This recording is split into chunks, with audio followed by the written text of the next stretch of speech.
Auto.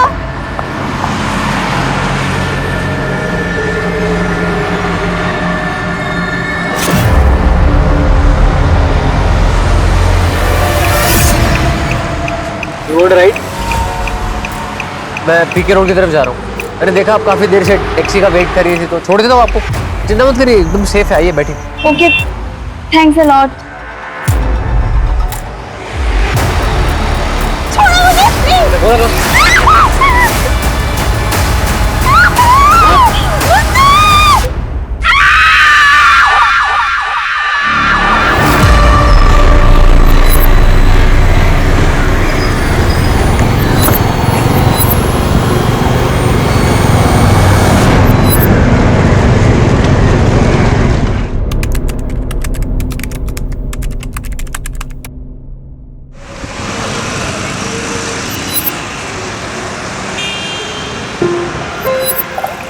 अरे अरे जरा आराम से, अभी वक्त है। माँ मैं लेट हो जाऊंगी। आज तक कभी लेट हुई है क्या तू? अच्छा एक बात बता, तेरे प्रमोशन का क्या हुआ? इसी महीने होना था ना? आज निकलेगी लिस्ट। तेरी प्रमोशन तो होने ही वाली है। बस आपकी ब्लेसिंग्स चाहिए। अच्छा अभी मैं चलती हूँ। अरे माँ मैं लेट हो जाऊंगी।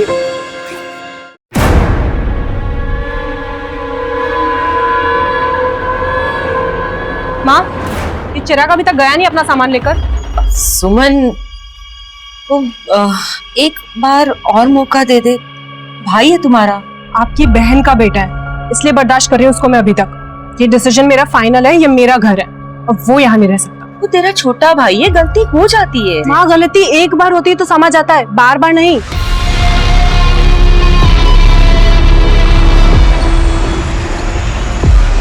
ये लाइफ इतनी कॉम्प्लिकेटेड क्यों हो जाती है? जो नहीं करना है वही करना पड़ता है। दूसरों की लाइफ कितनी सिंपल होती है, मेरी लाइफ को आसान नहीं, या फिर मैंने ही कॉम्प्लिकेट कर लिया है। अरे बंद करो ये नाटक यार। मैं कर रही हूँ नाटक? नाटक तुम कर रहे हो। दिखाओ नाटक करना क्या होता है। आवाज नीचे, ऑफिस में हम। मैं क्यों आवाज नीचे करूँ? तुम देखो मैं क्या करती हूँ तुम्हारे साथ। जा, जो दिखाना दिखा ले। डरता हूँ क्या तेरे से मैं?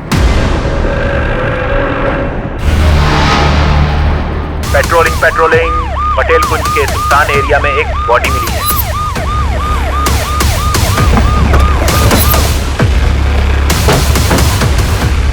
सर मैंने ही फोन करके बुलाया। एक लाश ऐसे मिलती है जैसे किसी ने उसकी नुमाइश की हो। सर पर हेलमेट, नई पिंक ड्रेस, गिफ्ट बॉक्स में पैसे। ऐसा लग रहा था कि खून नहीं बल्कि कुछ कहने की कोशिश की हो। पर क्या ये वही लड़की थी जिसका ऑफिस से लौटते हुए अपहरण हुआ था? नमस्कार, आदाब। क्राइम पेट्रोल सतर्क के आज के इस एपिसोड में मैं अनूप सोनी आप सबका स्वागत करता हूं। आज इस केस पर अपनी नजर बनाए रखेंगे हमारे खास मेहमान एंकर और न्यूज रिपोर्टर शम्स ताहिर खान। आज औरतें मर्दों के कंधे से कंधा मिलाकर आगे बढ़ रही, नए नए मकाम हासिल कर रही, कई बार तो मर्दों को पीछे छोड़कर आगे निकल जा रही। फिर भी यह सवाल हमेशा जहन में कौंधता है कि वो कितनी सुरक्षित है, कहाँ सुरक्षित महसूस करती है? घर में, दफ्तर में, सड़कों पर, रात में दफ्तर से घर लौटते हुए एक डर दबोच ही लेता है जब वो अकेली पड़ जाती है रात किसी सड़क पर, और इसी डर का फायदा अक्सर मुजरिम उठाते हैं। 2020 में ऐसी एक दहला देने वाली घटना सामने आई जिसने पुलिस और प्रशासन को सकते में डाल दी। ये केस सुलझाना पुलिस के लिए एक चुनौती है। वैसे अंदेशा ये भी है कि क्या इसी तरह की वारदात दिल्ली में और भी होने वाली है? औरतों की सुरक्षा का मुद्दा इतना गंभीर हो चुका है कि अगर इसका हल नहीं निकाला गया तो औरतों के आगे बढ़ते कदम कहीं पीछे ना खींच ले। मुकुल कब तक अवॉइड करोगी तुम मुझे? तुम्हें लगा मैं यूं ही धमकी दे रही हूँ? Mukul I am damn serious. Suman, अपनी माँ से कब तक अपने दिल की बात छुपाओगी?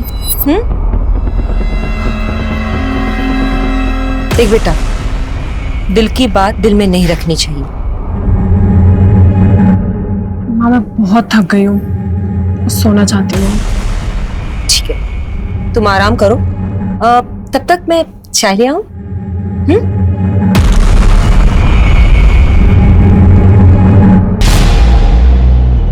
पहले लड़की को इतनी बेरहमी से मारना, फिर लाश को नए कपड़े पहनाकर, हेलमेट पहनाकर पेड़ से टिका कर रख देना, और गिफ्ट बॉक्स में पैसे। सिर्फ खून करना इसका मकसद नहीं था। शायद कोई मैसेज भी देना चाहता है। सर, ये उस लड़की की पोस्टमार्टम रिपोर्ट। लड़की की उम्र कहीं 22 या 24 के बीच की होगी सर। कोई पहचान, शिनाख्त? कुछ नहीं सर।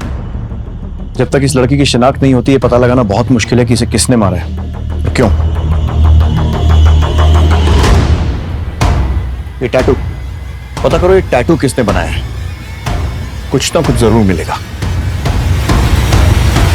सुमन, ओ सुमी, 9 बज गए, ऑफिस नहीं जाना है क्या? सुमन, कहाँ चली गई ये लड़की?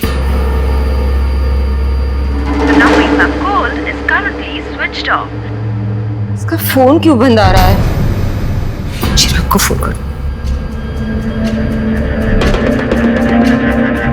हाँ मासी। चिराग, सुमन घर पे नहीं है, पता नहीं कहाँ चली गई और उसका फोन भी बंद आ रहा है। अरे मासी ऑफिस गई होंगी, आ जाएंगी। चिराग, तुम जानते हो, अरे अभी तुम चाय नाश्ता भी नहीं किया उसने सुबह का। पता नहीं कहाँ चली गई।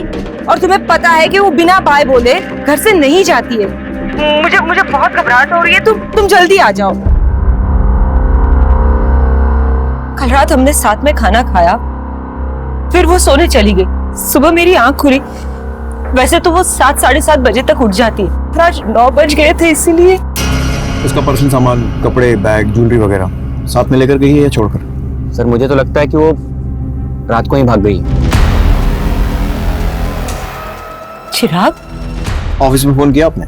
जी सर, किया था, पर वो ऑफिस तो आज गई ही नहीं। दूसरों पे बहुत जासूसी करती थी वो, और मेरी जिंदगी तो उसने नरक बना दी थी। भगवान ही जाने कौन सा कांड करके बैठी। भाग, अब तू चुप भी करेगा? अरे तू यहाँ मदद करने आया है या आग लगाने? देखिए सर, जितना जल्दी हो सके आप मेरी बच्ची को ढूंढिए। पता नहीं कहाँ होगी वो। इस लड़की की एज भी वही है जो बाकी 3 मिसिंग लड़कियों की थी। हमें फौरन तलाश शुरू करनी होगी। धन्यवाद। सभी हॉस्पिटल में पता करो कहीं कोई एक्सीडेंट रिपोर्ट है क्या, और वो जो बॉडी मिली थी उसकी शिनाख्त हुई? नहीं सर। बॉडी का डीएनए मिसिंग लड़कियों की फैमिलीज के साथ मैच करके देखो।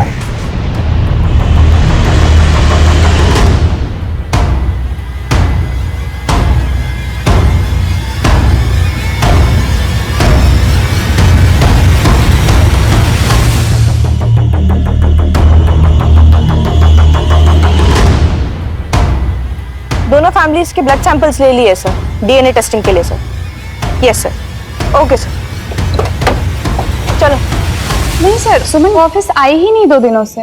बताया था कि क्यों नहीं आई है, या फिर किसी के साथ कहीं गई हो? सर वो तो मुझे आइडिया नहीं है, लेकिन करियर से बढ़कर उसके लिए कुछ भी नहीं था। वो इस तरह काम छोड़कर भागने वाले वैसे नहीं थे। कहीं ऑफिस में किसी के साथ कुछ? नहीं सर, ऑफिस में तो सबके साथ अच्छा ही था उसका, लेकिन हाँ सर, गायब होने से पहले वाले दिन जब वो ऑफिस आई थी, उस दिन वो जल्दी चली गई, जबकि वो नॉर्मली जल्दी नहीं जाती, वो लेट जाती है। जल्दी जाने की वजह? पता नहीं सर, परेशान लग रही थी, मैंने पूछा तो उसने टाल दिया। इनफैक्ट हम लोग उससे पार्टी लेने वाले थे। किस बात? उसका प्रमोशन हो गया था, हमारी बॉस बन चुकी थी वो। हाँ सर, हमने भी नोटिस किया था वो एब्सेंट थी, लेकिन फिर इग्नोर किया क्योंकि अब इतनी प्रॉम्प्ट एम्प्लॉई, सोचा घर पे उसको प्रॉब्लम होगी। सर, ये वॉचमैन कुछ कहना चाह रहा है। सर जी, उस रात सुमन मैडम ऑफिस दोबारा आई थी रात में। रात में क्यों आई थी? पता नहीं सर, ऑफिस से रोजाना 8 बजे ही बंद हो जाते हैं, कभी कभी लोग लेट तक काम करते हैं। सीसीटीवी फुटेज चेक करो। सर वो ऑफिस के अंदर सीसीटीवी नहीं है, आपको पैसेज का मिल जाएगा। सब ले करो। Stop sir. 15 मिनट ऑफिस में थी। पता करो ऑफिस आने से पहले सुमन की किसी से बात हुई थी क्या? दिन में उसका प्रमोशन हुआ और उसी रात को वो गायब। कहीं ऐसा तो नहीं है कि सुमन का गायब होना उसके ऑफिस से जुड़ा हो, या फिर बाकियों की तरह? सर आपको लगता है कि सुमन को भी किसी ने मार दिया होगा? श्योरिटी से नहीं कह सकते थे। उसकी माँ ने बताया कि जब वो ऑफिस से आई तो परेशान थी। ऑफिस वालों ने बताया कि परेशान थी और घर जल्दी चली गई। गायब होने से पहले वाले दिन जब वो ऑफिस आई थी, उस दिन वो जल्दी चली गई और फिर रात में घर से वापस ऑफिस आना। ये सारी बातें एक तरफ तो इशारा कर रही कि सुमन के गायब होने में कोई ना कोई ऑफिस वाला जरूर जुड़ा होगा। उसके कॉल रिकॉर्ड्स निकलवाओ और पता करो कि लास्ट कॉल उसने किसको किया था या उसकी किससे बात हुई। Right sir. कहाँ चली गई तू बेटा? अपनी माँ से ऐसे नाराज होके कहाँ गई?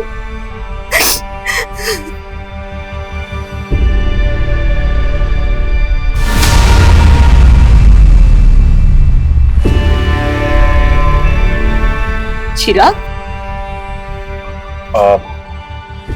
मासी जी, अगर आप बुरा ना मान तो एक बात कहूं, आप ऐसे कब तक रोती रहेंगी? अब मैं आ गया हूं ना, मैं ख्याल रखूंगा आपका। तू मेरा ख्याल रखेगा? खुदगर्ज, तू तो फोन भी तब करता है जब तुझे पैसों की जरूरत होती है।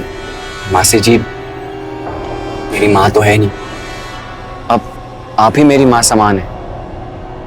सारी बातों को भूल जाइए ना। अच्छा, मैं ना सामान रख देता हूँ सुमन के कमरे में। कोई जरूरत नहीं, सुमन की एक भी चीज को हाथ लगाने की कोई जरूरत नहीं। वो वैसे भी नहीं चाहती थी कभी कि तुम इस घर में आके रहो। पर मासी जी, मैं कभी आपको छोड़ के गया?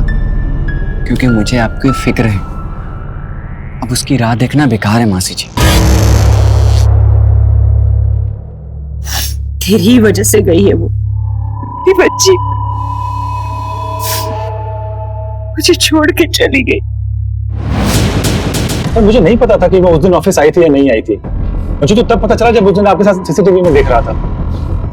और मैंने पार्टी रखी थी, सारे ऑफिस के कॉलीग्स को भी बुलाया था, वो वहां भी नहीं आई थी। तो फिर कहाँ चली गई? आखिरी कॉल तो तुम्हें ही किया था। मुझे कैसे पता होगा? क्यों सर, कॉलीग है तो नॉर्मल बातचीत होती है हमारी। सिर्फ गायब होने के पहले किया गया आखिरी कॉल कभी नॉर्मल नहीं होता मिस्टर मिश्रा। सर, मेरा यकीन कीजिए, और वैसे भी हम लोग ऑफिस के काम से एक दूसरे को फोन करते ही हैं। ठीक है,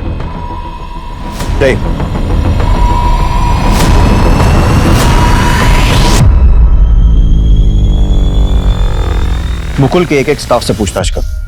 टेढ़ा है, सीधा करना पड़ेगा। ऐसा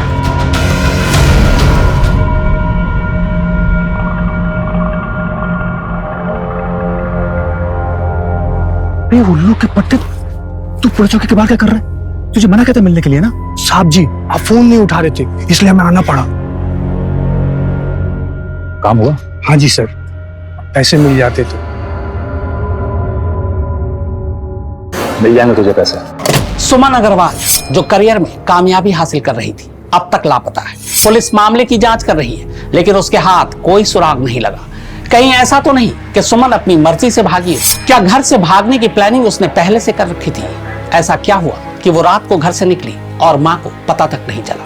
हम सुमन अग्रवाल से विनती करना चाहते हैं कि आप जहां कहीं भी हो, अगर आप तक हमारी आवाज पहुंच रही है तो आप अपने परिवार से संपर्क करें। आपकी माँ चिंतित है। देश में इन दिनों महिलाओं के साथ जुर्म की बढ़ती वारदातों को देखते हुए डर लगता है कि कहीं सुमन का गायब होना जुर्म की श्रृंखला की अगली कड़ी तो नहीं। ये मुकुल और सुमन के संबंध कैसे थे? मतलब दोस्ती, दुश्मनी या कुछ और? मुकुल काफी उखड़ा उखड़ा था सुमन के प्रमोशन की वजह से। उसे लगता था उसका प्रमोशन हो जाएगा, लेकिन उल्टा सुमन उसकी बॉस बन गई। उसे ये बात पसंद नहीं आई थी। मुबारक हो मैनेजर बनने की खुशी में। Thank you so much. Thank you guys, thank you.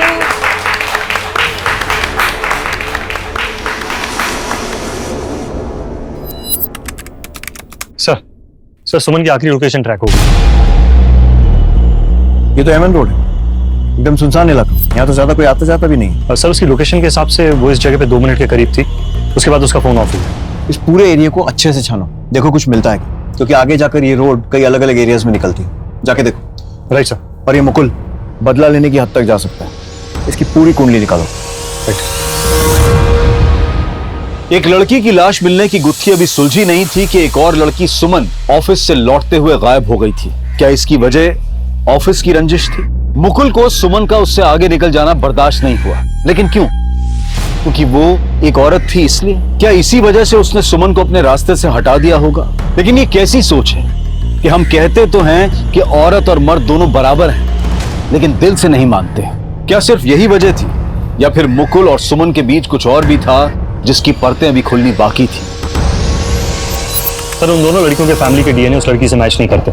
Sir, अब एक ही मिसिंग लड़की बचती है, प्रीति। वो अनाथ है। उसकी मिसिंग कंप्लेंट भी उसकी फ्रेंड नेहा ने लिखवाई थी। वो आती होगी सर। Excuse me sir. हाँ सर, नेहा, हमें एक लाश मिली है, जिस पर ये कपड़े थे। देख के बताइए कहीं आपकी मिसिंग दोस्त प्रीति के तो नहीं है। नो सर, प्रीति ऐसे ड्रेसेस नहीं पहनती थी। वो तो जीन्स, टॉप, कुर्ती ऐसे कपड़े पहनती थी। सर ये प्रीति नहीं हो सकती। सर प्लीज आप उसे ढूंढिए। सर 1 महीने हो गए, उसकी कोई खबर नहीं है। प्रीति के हाथ पे ऐसा कोई टैटू था? हाँ सर, उसने कुछ महीने पहले ही टैटू करवाया था। पक्का? हाँ, उसने मुझे फोटो भी भेजा था। I will show you. दिखाओ।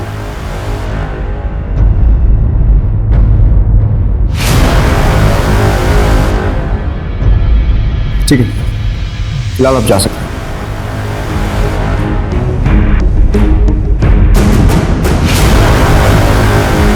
प्रीति के फोन की लास्ट लोकेशन उसके ऑफिस के पास थी, लेकिन कोई भी ऐसा नंबर नहीं है जिस पे डाउट किया जा सके। क्या की प्रीति के ऑफिस से उसकी बैंक डिटेल्स निकलवा और पता करो कि लास्ट ट्रांजैक्शन कब हुआ था। Right sir. सर, प्रीति की डिटेल पीएम रिपोर्ट। उसे खीर में जहर देके मारा गया था सर। मतलब पहले जहर दिया और उसके बाद सर फोड़ा। खूनी ये श्योर करना चाहता था कि लड़की मर जाए। लेकिन उसके साथ कोई सेक्सुअल असॉल्ट नहीं हुआ है सर। खूनी ने लड़की को 1 महीने अपने साथ रखा लेकिन कोई सेक्सुअल असॉल्ट नहीं किया, लेकिन मारपीट के निशान, अजीब माजरा। और फिर वो नए कपड़े, गिफ्ट बॉक्स। सर कपड़े खून से खराब हो गए होंगे। लेकिन कपड़े बदल देने से खून नहीं छुप जाता। और अजीब आदमी, कोई साइको किलर लगता है। नहीं मिलेगा पैसा, जा। जितने की हमारी बात हुई थी ना, उससे 1 रुपया ज्यादा नहीं मिलेगा। जानता नहीं मुझे। अच्छा, पैसा नहीं मिलेगा?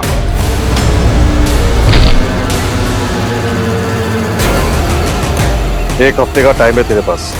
1 हफ्ते में अगर पैसे नहीं मिले ना, उसके बाद क्या होगा ये बताने की जरूरत नहीं पड़ेगी।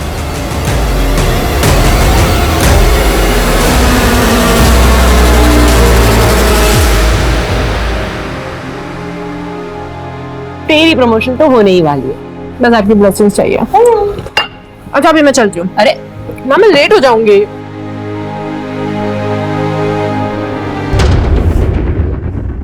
ताकि सुमन के केस में एक पत्ता भी नहीं है।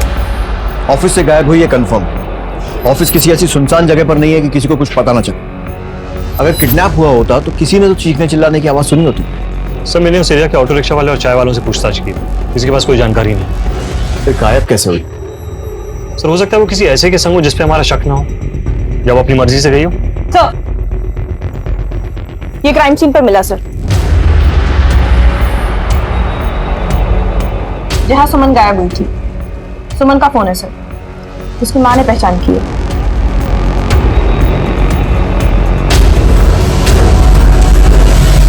पता करो ये खून सुमन का ही है या नहीं, और ये भी कि इस फोन से कुछ मिलता है।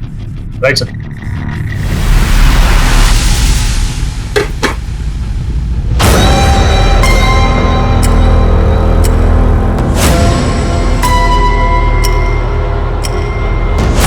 भैया नाश्ता रेडी है, खा के बताओ ना कैसा बना है।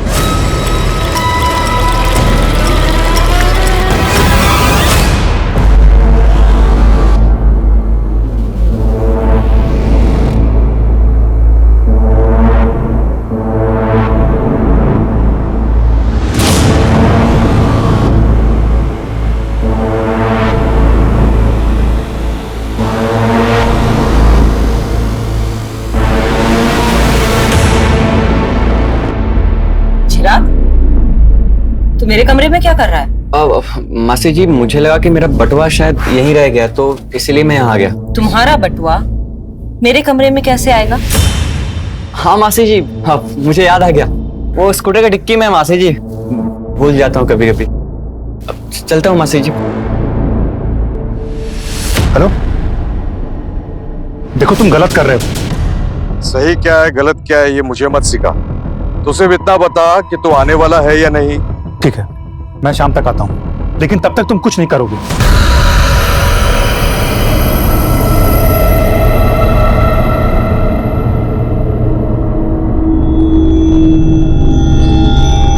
तुम्हारे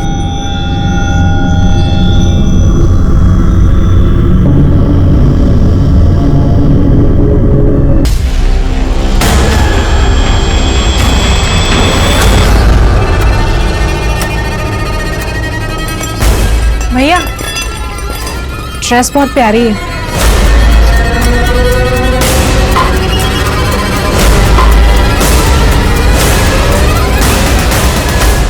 सुमन अपने मौसेरे भाई को उसकी बुरी आदतों की वजह से अपने घर में नहीं आने देना चाहती थी, लेकिन घर से गायब होने के बाद वो उसके भाई के साथ ही रह रही थी। लेकिन ये माजरा क्या था?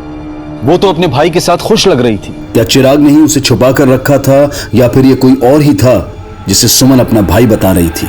ऐसे अनगिनत सवाल थे जिनके जवाब मिलने अभी बाकी थे। सुमन के केस में पुलिस को अभी तक कोई क्लू नहीं मिला था। उधर लाश की शिनाख्त हो चुकी थी, वो प्रीति थी जो अनाथ थी, लेकिन किसी ने क्यों इतनी बेरहमी से उसकी जान ली थी? पिंक ड्रेस, सर पर हेलमेट और गिफ्ट बॉक्स में पैसे, इस सब का राज क्या था?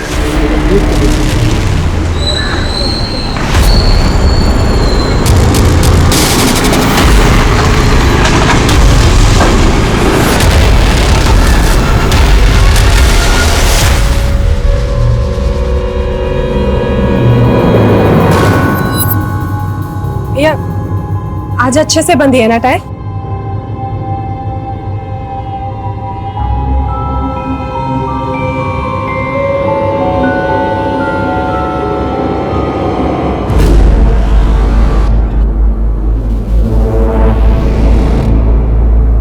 ये ले, इतना तो काफी होगा ना? अबे कहां से हाथ मारा तूने? अरे आम खा, उठली ना गिन। माल निकाल मेरा। माल ला। अपनी माँ की बिल्कुल भी फिक्र नहीं किया तुझे, बिल्कुल याद नहीं आती तुझे।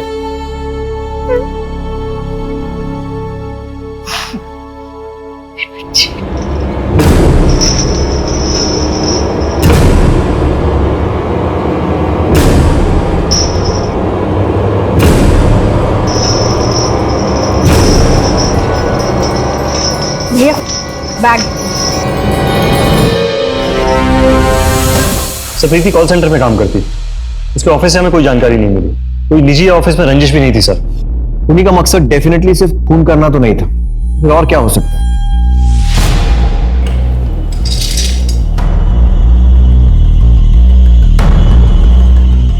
लगे हमसे डेफिनेटली कुछ छूट रहा है। पता करो किसी और पुलिस स्टेशन में ऐसा कोई केस रिपोर्टेड है।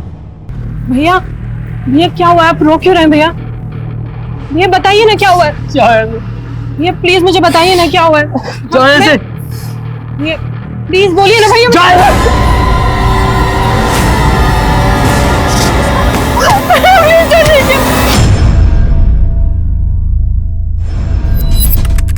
सात आठ साल पहले मेरे भी सर्कल में एक ऐसा ही केस आया। विक्टिम का नाम गीता था, उम्र 17 साल। सड़क के किनारे ऐसे ही पेड़ से सटाकर उसकी लाश को रखा गया था। बॉडी की कंडीशन लगभग ऐसी ही थी, सिर्फ विक्टिम का चेहरा नहीं बिगाड़ा गया था, जैसे आपके केस में विक्टिम प्रीति के साथ किया। लड़की 15 दिन से गायब थी। हमने लड़की के माँ बाप, दोस्त और पड़ोसियों से बात की। इतना पता चला कि वो अक्सर एक लड़के से मिलती थी। हमने उस लड़की को ढूंढ लिया, पर मुझे नहीं लगता कि आपके केस में वही लड़का काम कर रहा है। खूनी पकड़ा है? हाँ।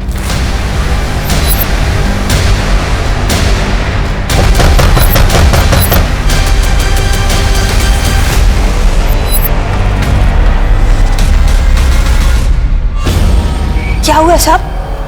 आप लोग यहाँ? आप राजू को बुलाइए, वही बताएगा। क्या किया राजू ने? राजू की एक फ्रेंड थी गीता, उसका मर्डर हुआ है। राजू? राजू?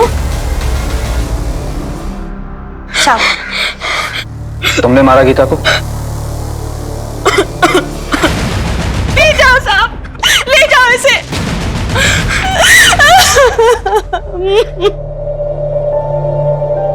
बहुत कोशिश की पता करने की कि आखिर उसने गीता को क्यों मारा, पर उसने कभी मुंह नहीं खोला।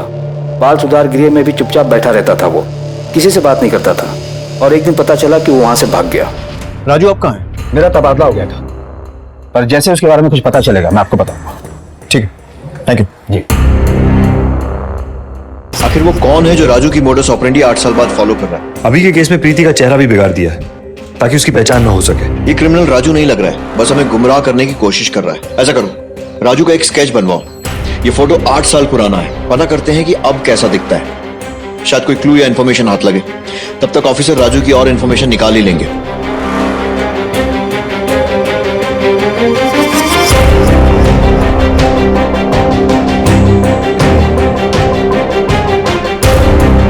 ये पक्का ऐसे ही दिखता होगा? हाँ सर, ऐसा ही दिखना चाहिए। ठीक है, फटाफट इसके प्रिंट आउट निकलवाओ और प्रीति के ऑफिस वालों से पूछताछ करो कि उन्होंने इसे कहीं आसपास देखा है। मैं तेरी माँ को मार नहीं, मैं प्लीज मेरी माँ को कुछ मत करना। मैं कहीं नहीं जाऊंगी, यहीं रहूंगी। सर, ये प्रीति के बिल्डिंग का वॉचमैन। देखो इसे, पहचानते हो?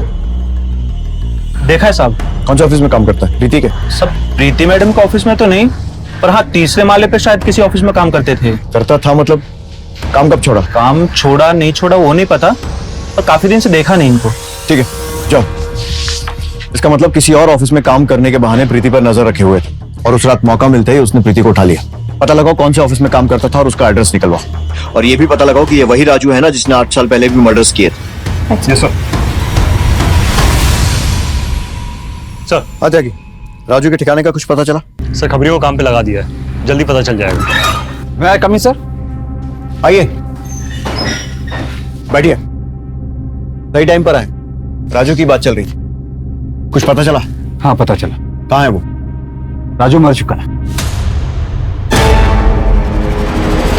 बालगृह से भागने के 6 महीने बाद ही एक एक्सीडेंट में।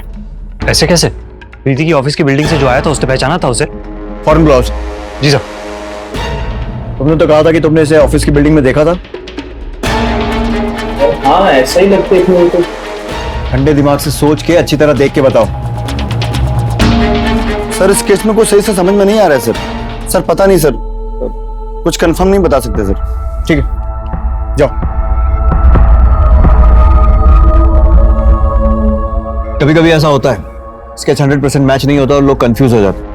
खैर एक बात तो हमें पता चल गई कि राजू मर चुका है। सर अगर राजू मर चुका है तो ये कौन है? वही तो पता लगाना है कि ऐसा कौन है जिसको राजू के बारे में इतना सब कुछ मालूम था। वो बहू वैसे ही मर्डर। सर कहीं उसका जुड़वा भाई तो नहीं है? नहीं, उसका कोई भाई नहीं था। ये तो वही कर सकता है जो राजू को बहुत अच्छे से जानता था, जिसे राजू के सारे राज पता थे। कोई बहुत करीबी या रिश्तेदार, या फिर 6 महीने में बना हुआ कोई नया दोस्त। लेकिन कोई ऐसा करेगा क्यों? सर गीता 17 साल की थी जब उसका मर्डर हुआ और सुमन की उम्र 23-24 साल। थोड़ा फर्क है सर। लेकिन सुमन और प्रीति की उम्र में कोई फर्क नहीं था, दोनों लगभग एक जैसी थी। जी सर। और गीता की मौत 8 साल पहले हुई थी। उस वक्त राजू 15 साल का था। जो ये कर रहा है वो राजू से जुड़ा हुआ है, लेकिन वो है कौन? मुकुल, चिराग या फिर कोई और? पता लगाओ इन लोगों का राजू से कोई कनेक्शन है या था। जो उसके दोस्त थे 8 साल में, उन सब के बारे में पता करो। उसने प्रीति को 30 दिन अपने पास रखा और उसके बाद 30वें दिन उसे मार दिया। कहीं सुमन के साथ भी ऐसा कुछ ना करे। सुमन के फोन पे जो खून के धब्बे थे वो सुमन के ही थे सर। ठीक है, पता नहीं वो और कितनी लड़कियों की जिंदगी खराब करेगा। और एक बात सर, ये मुकुल मिश्रा के कॉल रिकॉर्ड्स देख रहे थे। अक्सर इन नंबर्स पे बात होती है सर, और ये सारे नंबर हिस्ट्री शीटर्स के हैं। उठा लो इन सबको और मुकुल को भी। जी सर। इस केस में पुलिस की हर मुमकिन कोशिश अब तक अपने अंजाम पर नहीं पहुंची थी। कहीं पुलिस को कोई गुमराह तो नहीं कर रहा था, कोई ऐसा जिस पर पुलिस को शक करने की कोई वजह ही नहीं हो सकती थी। आखिर कौन था वो शख्स? इस साल 23 बरस की प्रीति सिंह की लाश मिली। सर पर हेलमेट, बदन पर नए कपड़े और गिफ्ट बॉक्स जिनमें पैसे थे। अभी हाल ही में पता चला है कि पुलिस 8 साल पहले हुए गीता यादव के कत्ल के केस से प्रीति सिंह के खून के साथ सुमन अग्रवाल के केस को जोड़कर देख रही है। हमारे सोर्सेस के हिसाब से अब तक इस केस में पुलिस अपनी नाकामी को छुपाने के लिए और लोगों के गुस्से और सवालों से बचने के लिए गड़े मुर्दे उखाड़ रही है। पर सवाल यह है कि क्या 23 साल की प्रीति सिंह को इंसाफ मिल पाएगा, या फिर बहुत सारे केस की तरह यह केस भी ठंडे बस्ते में पड़ा रह जाएगा। चिराग, ये तू फिर से नशा कर रहा है? सुमन सच कहती थी, तू कभी नहीं सुधरेगा। तू इस घर में रहने के लायक ही नहीं। निकल यहाँ से। भैया मैं लाख कोशिशें कर लूं, आप कभी खुश ही नहीं होते मुझसे। भैया आप बताइए ना, मैं क्या करूं आपको खुश करने के लिए? प्लीज भैया बोलिए ना। मैं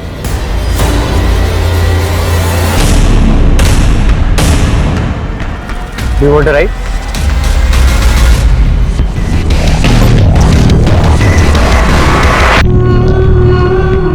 तुम्हारे लिए। भैया लेकिन समझ नहीं आ रहा है?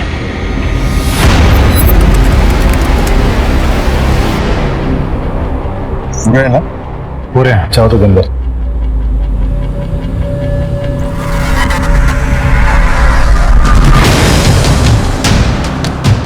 भाग पुलिस! भागे तो गोली मार दूंगा। चुप। हाँ सर, मैंने ही गुंडों से सौदा किया था। सुमन को मरवाना चाहता था। क्यों? I love you। तुमको मुझसे ज्यादा अपना करियर प्यारा है। तुम एक बार इस प्रमोशन से पीछे क्यों नहीं हट जाती ताकि मुझे मिल जाए? हम साथ में खुश रहेंगे ना। क्यों? अगर प्रमोशन मुझे मिल जाता है तो इससे तुम्हें क्या दिक्कत है? मुकुल, तुम ऐसा कैसे कर सकते हो मेरे साथ? किसी और से मंगनी कैसे कर सकते हो? तुम मुझे धोखा नहीं दे सकते। क्यों? तुम्हें तुम्हारा करियर बहुत प्यारा था ना, तो जाओ उसी के साथ जियो। अगर तुमने मुझसे शादी नहीं की ना, तो मैं तुम्हारी होने वाली बीवी को हमारे बारे में सब कुछ बता दूंगी। जितने भी फोटोज और वीडियोस हैं ना हमारे, सब दिखा दूंगी उसको। समझे?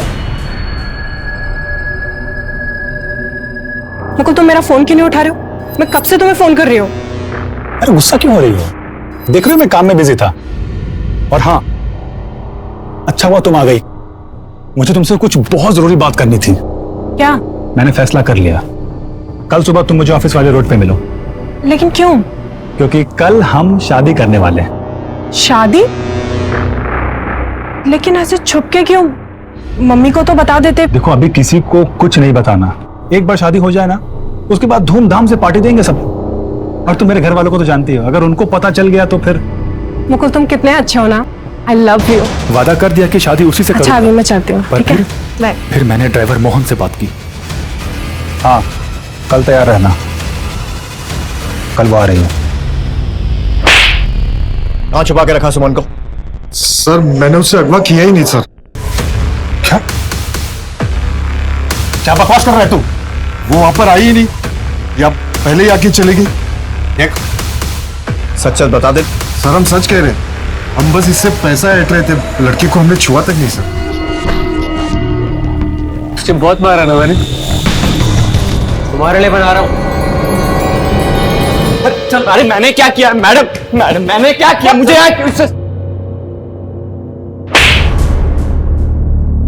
सर, ये क्या है? ट्रेलर। और अगर मुझे पता चला कि सुमन के गायब होने में तेरा जरा सा भी हाथ है, तो उल्टा लटकाकर पूरी फिल्म बना दूंगा। पर मैंने तो कुछ किया ही नहीं। क्या कहा था सुमन की माँ को? गुस्से में? अंदर डालो उसको। लेके जाओ। सर मेरी बात तो सुन सर। चिराग, मुकुल, कोई भी शक के घेरे से बाहर नहीं है। अच्छा, राजू का वो कोई करीबी पता चला जो उसके नक्शे कदम पर चलकर ये मर्डर कर रहा हो? एक मिनट सर, तेरे पिक्चर्स मिले सर, लेकिन ये उस वक्त बाल सुधार गृह में थे। ये राजू के करीबी थे? ये नहीं पता सर। पता करो, और ये भी पता करो कि कहाँ है इस वक्त। मुश्किल है पर फाइंड आउट। सर। हेलो, जल्दी भेजो। अब देखता हूं कैसे बचता है तो। आज तो मैं अपने हाथ की खीर टेस्ट कराऊंगा। बस।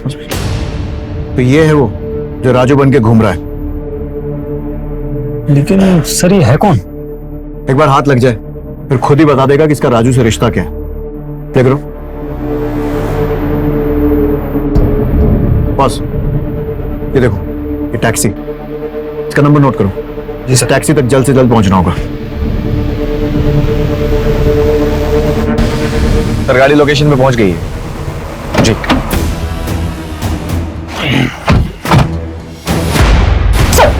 सर मैं सच कह रहा हूं। सर बता प्रीति को क्यों मारा? बोल। सर मैं सच कह रहा हूं, मैंने किसी को नहीं मारा सर। फिर उसका एटीएम कार्ड तेरे पास कैसे पहुंचा? सर मैं सच कह। राजू बनने चला है, राजू की नकल करेगा। पता राजू को कैसे जानता है? सर कौन राजू? सर वही राजू जिसकी नकल करके तूने पहले बेरहमी से प्रीति को मारा और उसके बाद सुमन को मारा। सर मैं किसी सुमन को नहीं जानता सर। अच्छा, ये सुमन। सच कह रहा हूं। बहुत शौक है ना तुझे मासूम लड़कियों की जान लेने का? मैं बताता हूँ। सर वो अशोक। कौन अशोक? सर वो अशोक मुझे पैसे देता था, मैं बस उसके ठिकाने पे लड़कियों को पहुंचा देता था। उसके बाद वो क्या करता था मुझे कुछ नहीं पता सर। कहाँ मिलेगा ये अशोक? राजू को कैसे जानता है और प्रीति को क्यों मारा? मेरा कोई परिवार नहीं है सर। मेरे को चाहिए सर राजू जैसा परिवार।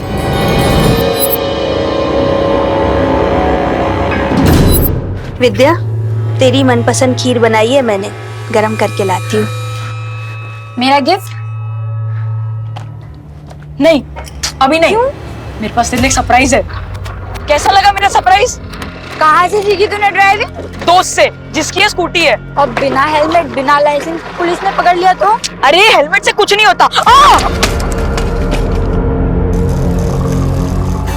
प्रीति के ऑफिस के बगल वाले ऑफिस में मैं काम करने लगा, वैसे मैं सुमन के ऑफिस में भी काम करने लगा। मुझे सब पता था, वो कब आती है कब जाती है, सबकी खबर थी मुझे। हो गया ना?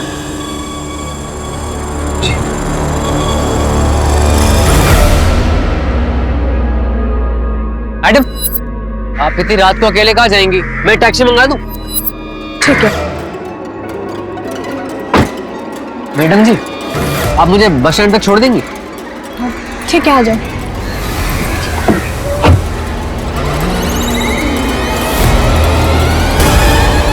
ड्राइवर, ये कौन से रास्ते से ले रहे हो? हाईवे से लो ना। ये शॉर्टकट रास्ता है। दीदी, आप मेरे साथ घर जा रही हैं। मैंने बहुत समझाने की कोशिश की, तू समझ ही नहीं रही थी मेरी बात।